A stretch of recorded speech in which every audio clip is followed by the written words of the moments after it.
got some burning questions that people have sent in at the Michigan Football Report for this mailbag. So we're going to jump into some of these burning questions as the Wolverines are going to head to California on Tuesday and play Alabama coming up a week from Monday to New Year's Day, 5 p.m. Eastern at the Rose Bowl. But this show is presented by Manscaped. The holiday season may be coming to a close, but that doesn't mean you can't get a last-minute gift, make up for some, Christmas bad decisions you made or elsewhere by treating the people in your life with Manscaped. The Lawnmower 5.0 Ultra is amazing. 20% off and free shipping. Manscaped is the owner of the bathroom, at least in my house. You need to get it going in your house as well. Promo code GOBLUE for 20% off and free shipping. First question coming up, guy from UP. That's Upper Peninsula for those of you who don't know. It is what position groups will see the most transfers after season? Hashtag Michigan, hashtag Bosa. So I saw this one. I think we should have this one, my transfer portal list for Michigan. So had this list. Is that really Guy Fieri? Is that who that is, Jack? It might be. Well, I think clusters, right? And this is what I mean. I want you guys to just pause me for a second. I think he means transfers out of Michigan. I don't think really anybody's going to transfer during this CFP run. We've already had one transfer running back for Michigan, but he's sticking down with the team. So running back clusters, I mean where I can see potentially two or more players transferring out, right? One is quarterback, okay? One is certainly quarterback. Alex Orji, Jaden McDaniels, we'll see how things shake out with those guys. But if Michigan brings in a transfer portal quarterback, Davis Warren even potentially, he's got a couple years of eligibility left. Right? Those three guys, I could see two of them potentially transferring if J.J. McCarthy comes back. Or if Michigan brings in a guy, then you've got Jaden Davis right behind them. They don't see any future playing time as a starting quarterback at Michigan. I'm not saying they will. I hope they all stay. But I could see two of those three potentially transferring out from Michigan. How about linebacker, right? You're bringing a transfer from Maryland. You got Ernest Hausman. Junior Colston could come back. And you've got 6 or 7 linebackers over the 2021, 22, and 23 classes that maybe don't want to stick around and sit the bench for another couple of years. So I could see multiple linebackers transferring. Not going to speculate on who at this time. Running back. You already got one running back in the portal. Maybe two. You've got Benjamin Hall sitting there as a true freshman. Cole Cabana. Got 2 freshman running back coming in. A couple others over the last few years. Michigan's going to be 7-8 deep at the running back position next year. If Donovan Edwards comes back, could you see another running back who would go up to 2 or more transfer out? Don't be surprised. And then defensive line. So much talent's going to come back in Michigan's defensive line. Kenneth Grant, Mason Graham. You got your guaranteed starters in the middle next year for Michigan. Chris Jenkins, clearly, obviously gone to the NFL. I think he's going to be a first-round draft pick. On the outside, Jalen Harrell could come back. Braden McGregor could come back. Not to mention Derek Moore behind him. Josiah Stewart behind him. So the guys behind them, the third stringers, the fourth stringers, TJ, what's his name? TJ Guy, guys like that could be playing in other places. Defensive line is a position I could see 2 or more players transferring. I don't think anything's going to happen until at least after the Michigan-Alabama game on January 1st. Guys, I've been getting roasted and talked trash to and, mean-spirited people. So you got to help me get the replies. Follow me on Twitter.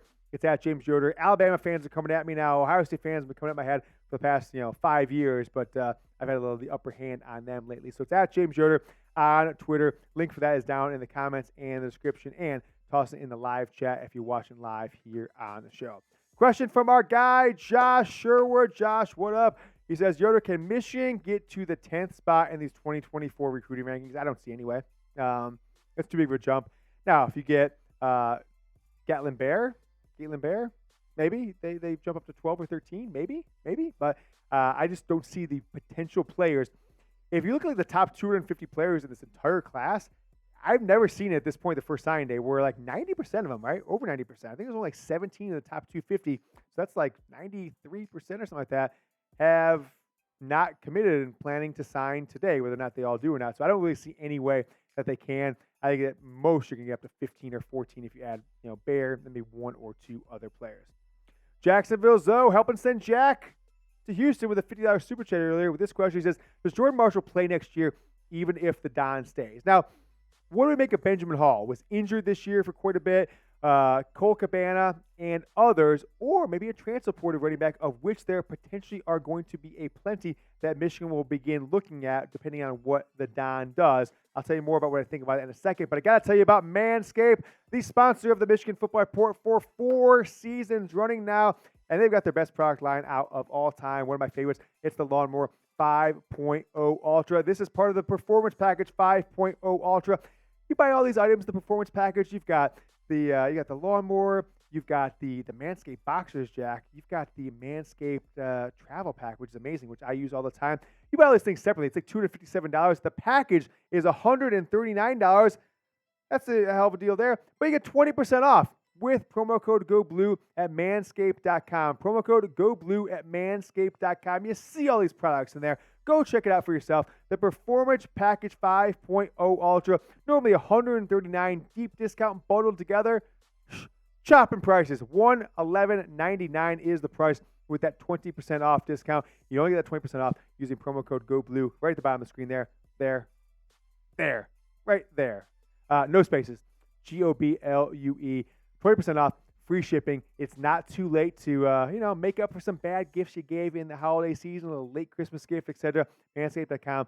Promo code GOBLUE. Get the beard hedger. You see this beard? It's properly maintained with the beard hedger at Manscaped. I got their shampoo. I got the conditioner. I got their deodorant. It's an amazing group of products. Manscaped is the king of the bathroom for guys, and they better be that for you as you go into 2024.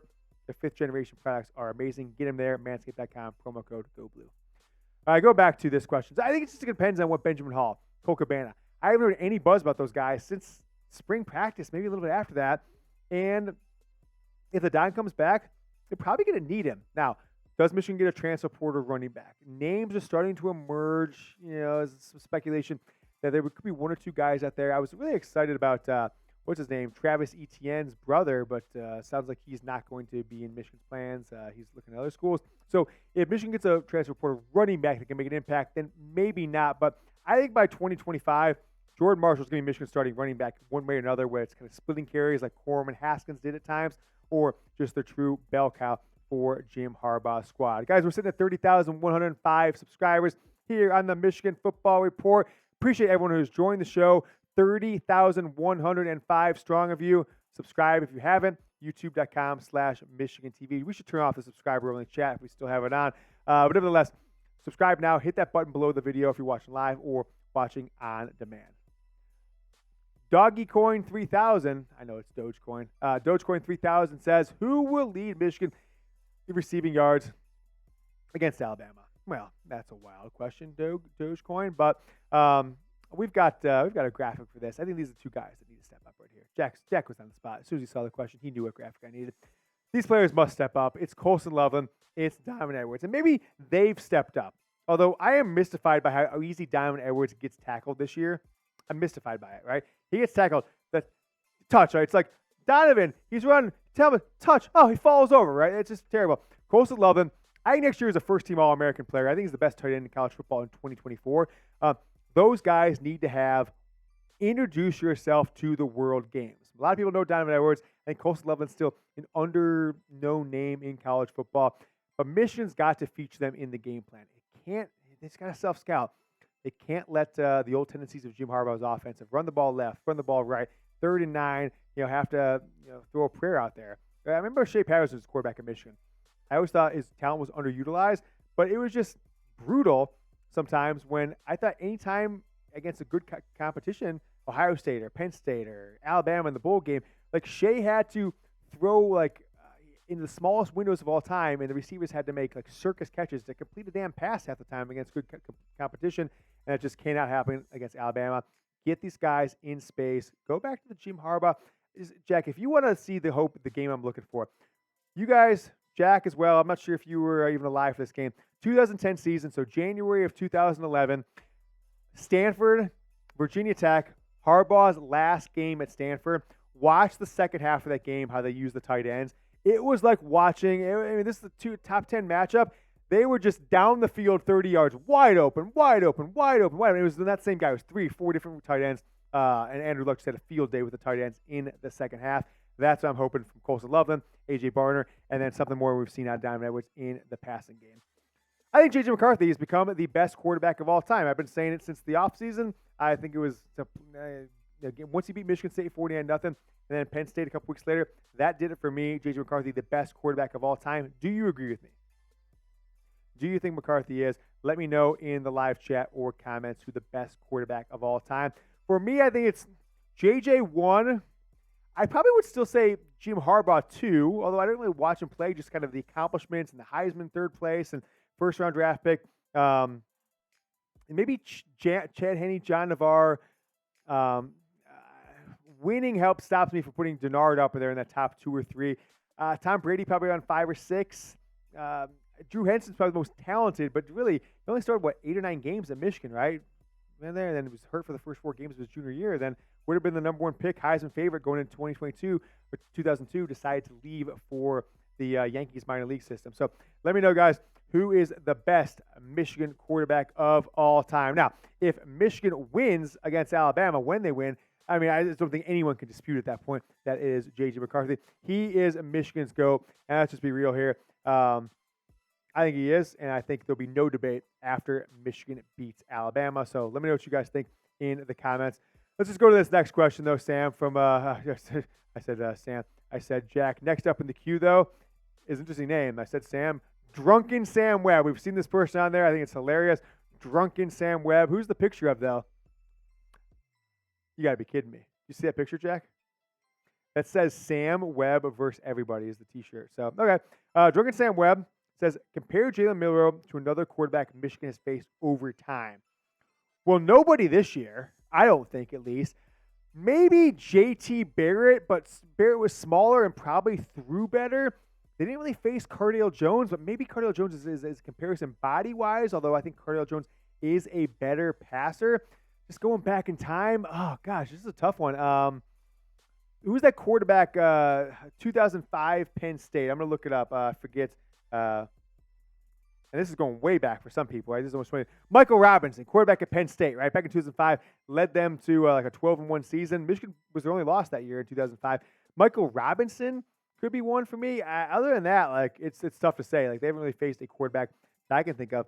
How about even Dennis Dixon? Although Dixon was probably not as thick and maybe not as good of a maybe better thrower, not as good of a in between the tackles runner. Dixon was maybe a little faster. Maybe Dennis Dixon, who just absolutely tore Michigan up in 2007. So got to avoid a remake of that one. Next question up, coming from Bill Graves, is: will you agree that we need to be able to run the ball well to win, or is JJ going to have to win it all? I mean, if Michigan runs the ball well, they will win. If they get stuffed, absolutely stuffed like they did against Georgia 2 years ago, they will lose.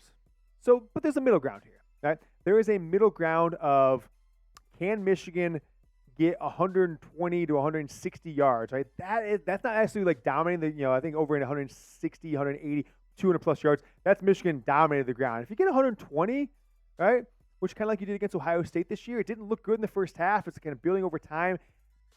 Alabama seems to be a little more stout defensively, especially in that front defensive line than Ohio State. But they could get in that range. I think if it's under 100, I see a tough time Michigan winning the game. If you get that 100, 110, 120, then JJ is 50 of that, right?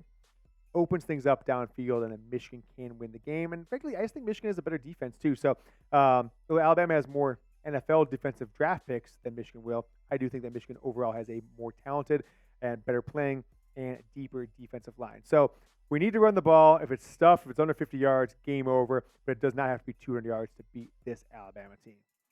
Let me know what you guys' Christmas drink of choice is. Go down in the comments or the live chat. Give me a B if it's beer. Give me a W if it's wine. Give me an L if it's liquor. If you don't drink, that's cool too. Give me a D in the comments. I am a early morning mimosa guy.